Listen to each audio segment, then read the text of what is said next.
se convocan estes plenos.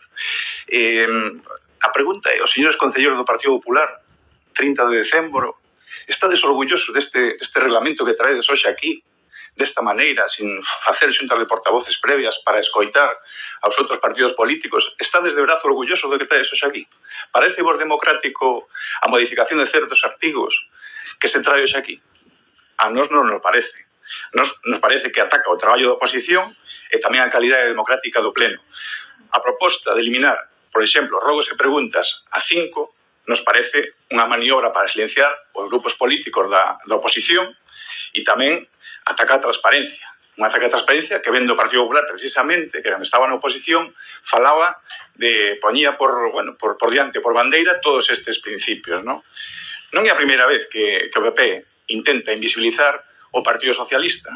Agora intenta con rogos e preguntas e leva desde o principio da legislatura ocultando a presencia cando se retransmiten digitalmente os plenos deste portavoz no tiro de cámara. É dicir, levamos protestado por este asunto varias veces, cando non habería ningún problema en modificar a colocación dos concelleiros do Partido Popular.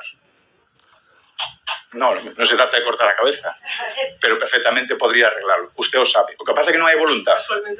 Non hai voluntad. Sí. Bueno, pero ahora teño turno de palabra. Sei que estou dicindo a verdade, sei que facedes a propósito. Pero, bueno, é igual. Tranquilo que o que non proíbe o reglamento que traes é que fale de P. Porque o mellor vou empezar a falar de P. Como protesta, vale?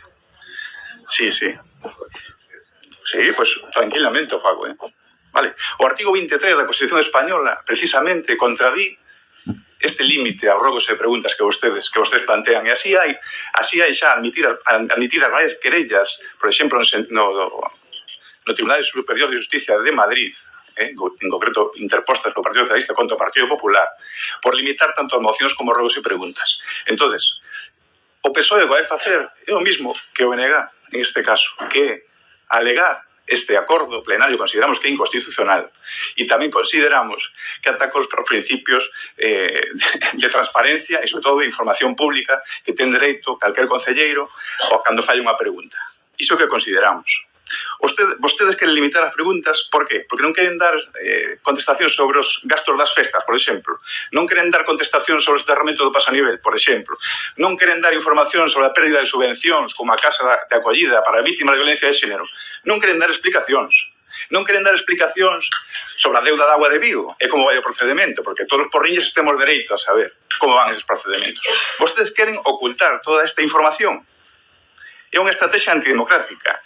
E este goberno ten que abrir o debate. Xa non lle chega con pasar o rodillo todas as semanas, todos os meses, neste pleno, que agora tamén queren evitar que se lle fagan preguntas. Parece que os plenos dos últimos meses do Partido Socialista actuou con máis dureza nos rogos e preguntas, parece que lle molestou. E esta a súa reacción. O dito, señores, 30 de diciembre, felicidades, feliz ano novo, tomen as campanadas con esta decisión, a verdad que hai que poñerte unhas medallas, auténtica medalla, vamos colocar de ouro. Gracias.